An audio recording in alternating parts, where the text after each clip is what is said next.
Euzubillahimineşşeytanirracim. Bismillahirrahmanirrahim. Elhamdülillahi Rabbil alemin. Ve salatu ve selamu ala Resulina Muhammedin ve ala alihi ve sahbihi ecma'in. Kâle Allahu Teala fi kitabihil kerim. Bismillahirrahmanirrahim.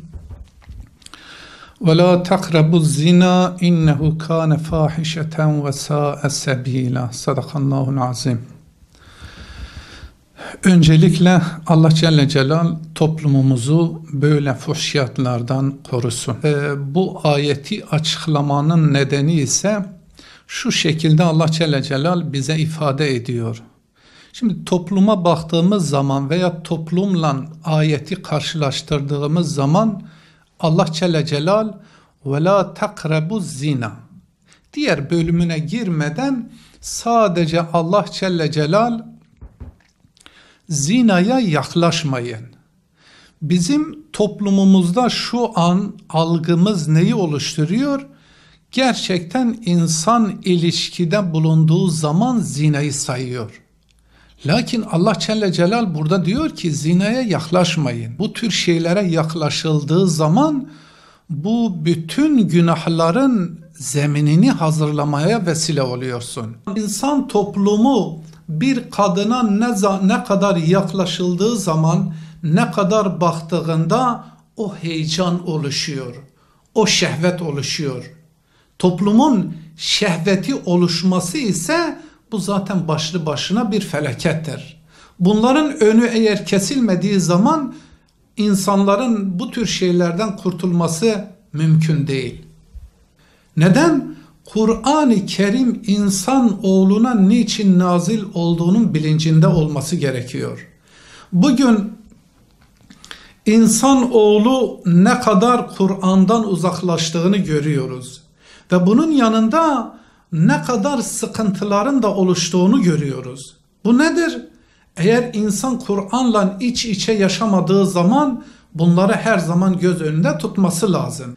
Bir şey eğer yasaklanıyorsa, bir şeyden korunmak isteniliyorsa o zaman Kur'an'ın sözlerine itibar etmek lazım. Bunun önü kesilmediği zaman bugün toplum ne yaparsa yapsın, devlet ne yaparsa yapsın hiçbir şeyin önü alınmaz. Ve biz bu toplumlara baktığımız zaman bu toplumların içerisindeki bu sıkıntılara bakılınca başta aileler geliyor.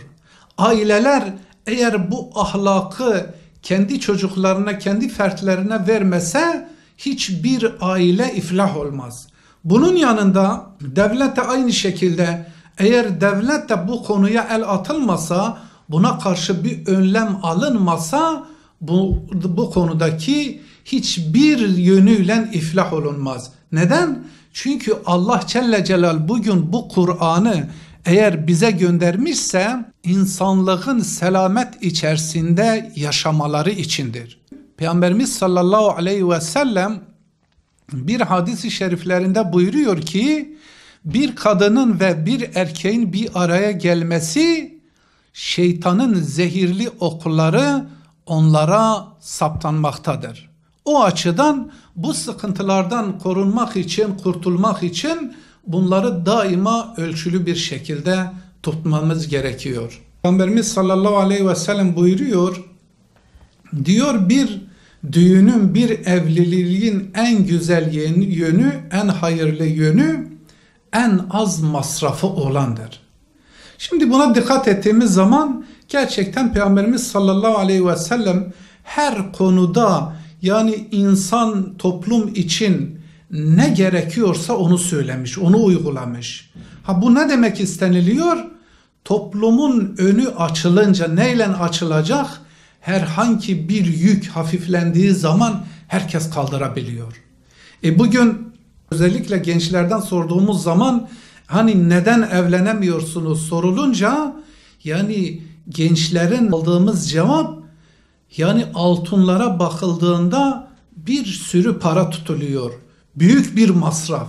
Bunlar hep dünya meşakkatlerindendir.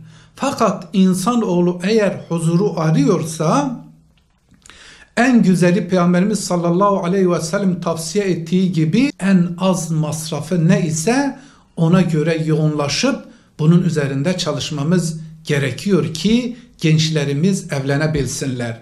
Evlendikleri zaman ben zannediyorum ki hiçbir sıkıntı kalmayacaktır.